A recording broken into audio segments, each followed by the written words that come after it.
Okay, good day work out there. We got caught about 2 minutes short because of lightning, so we have one or two more things that we need to do tomorrow in the kicking game that we'll be able to do, and we'll get those things in. And it was really the highlight of the day was, without a doubt, having Eric come and address the team. And I spoke to him this morning and told him Eric was going to be here. He came out and watched most of practice today, and then in the locker room addressed the team. What I thought just a tremendous message of living your life with no regrets and taking advantage of every opportunity that you get on the field, off the field, and how many lives they have a chance to affect that they don't even know about. You know, people that come up to him now and first ask about him, and then afterwards, ask how the team is doing. And I think it was great for the older guys he played with to see him, because I know they miss him, and it was great for the younger players in our program to be exposed to him, because he was a leader on our football team, and he continues to be a leader in our family. Questions? No hints as to what your surprise will be? I cannot give you any hints. Eric has tried to get to me a number of different ways, and all of his different friends on Twitter, but I have not revealed it. But I think he'll enjoy it tomorrow, on Saturday. I mean, I guess part of that, it sounds like not a surprise, obviously, but former players and former teammates are coming.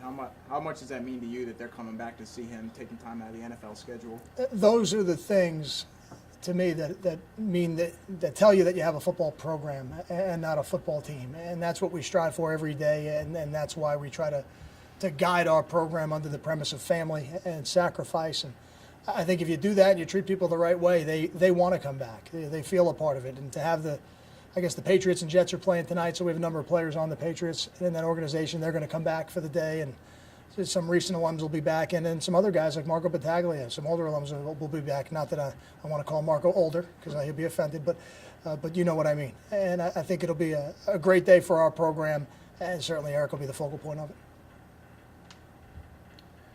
We don't get the injury report till later, but are you satisfied with the health at this point in general terms? Well, I think the one thing I would say now is the team will be. He wasn't out there today. He'll be a game time decision. So, I think that can always, if he's not able to go in the game, then we'll have a little less experience in the middle of that line, which is not what you want. But at the same time, we've got other players that are on scholarship that have been practicing with us for quite a while now that need to be ready to step up. And what that depth will be, we have to look at also, and then go from there. But other than that, I feel good about where we are with the health of the football team, and we've got more than enough players that need to be ready to go. Could it be someone who doesn't have much experience at center? Is that something you'd be? Is that your way of asking me if it could be Antoine? Yes. Yeah, I wouldn't rule anything out right now. I think we got to go back and talk about it as a staff. Watch today's tape, see how we do tomorrow, and just make sure we get whoever's out there. It'll be the person who gives us the best chance to win. Kyle, in recruiting, how exciting is this weekend? Just a chance to send coaches out to games with New Jersey football starting out. It's always an exciting time when you get to actually go out and watch the teams either practice, because I was out last Monday. I saw a couple teams practice, or get out and watch some games. We'll have a couple coaches at a game tonight, and then a couple weeks from now we'll have more out. But I think those are the things as football coaches we relish, when we get to see them in their competitive environment and really not just see the plays on the tape, but see everything else that happens in between from the moment they get to the stadium till the moment they leave after the game. He didn't, Kyle Janarian didn't have the huge return last game that he had the first game, but how important was it for you to see him catch the 6 punts, or probably maybe even more if he had some fair catches, but have 6 returns, look sure-handed, look like he was past what happened to him against Fresno State? I didn't have any concerns about that. He has caught so many punts in his career, from the time he started high school, probably before high school, but I didn't see any of those tapes. I don't have any concerns about it. I think nobody is going to be perfect at it. And in his first college football game, he did a lot more things right than he did wrong. And now I think as he goes along, he'll continue to get better.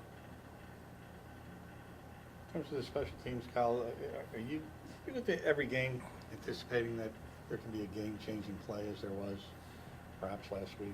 That's our goal. Yeah, that's our goal every game. We want to block a kick every game. I think when you play special teams and you play defense at a high level, you score. And in the first game we scored. In the second game we had an opportunity to score. We didn't take advantage of it off the block punt. So, I think every game we go into, that's our goal, and that's what we're trying to do. And sometimes the punter gets opportunities to pin a team down, like Nick did last week, and he took advantage of 2 of those. And those can be some of those big plays and game-changing plays as well. Is it trickier balancing it for you as a punt block guy, because you want to block punts, but now you have a punt returner who can be explosive? Has that been any tricky, any kind of balance there? That We've always felt that because we are so aggressive in trying to block the punt, that teams become more protection conscious, which is just another way of affecting the coverage. You know, if so you you get to pick your spots. Is that what basically what it comes down to? no, we try to block just about every one of them. Okay. Yeah, it's not very often that we don't try to block it. Okay. So that's just that's been our personality here, and I like it. And I think we do a good job of it.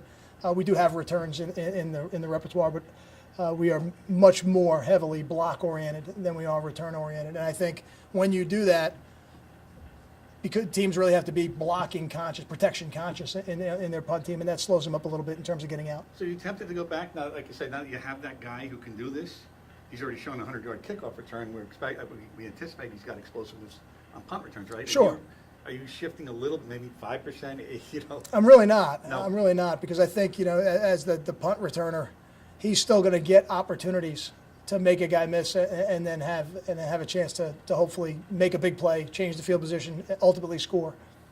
But we do, again, I'm not saying we never try return. We have returns that we use, but I still think the block punt is one of the more momentum changing plays in any game.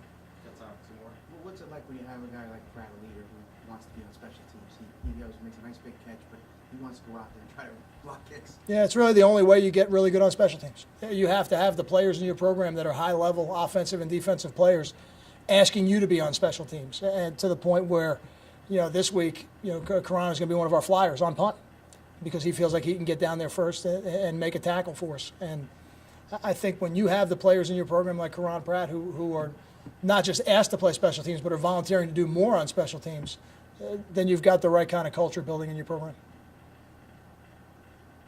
Thoughts on the Deer Barlow in these first two games? Any progress from first game to the second game? I think there's been progress every week with Nadir, and now as we go through a season, and he has to continue to improve because every week the game plans are going to change. And he's also a guy who hopefully as the year goes on can take a little bit bigger role on special teams. He's that dynamic of an athlete that you would like to think that as he learns the techniques and schemes that we use here, he should be able to help us. Thank you.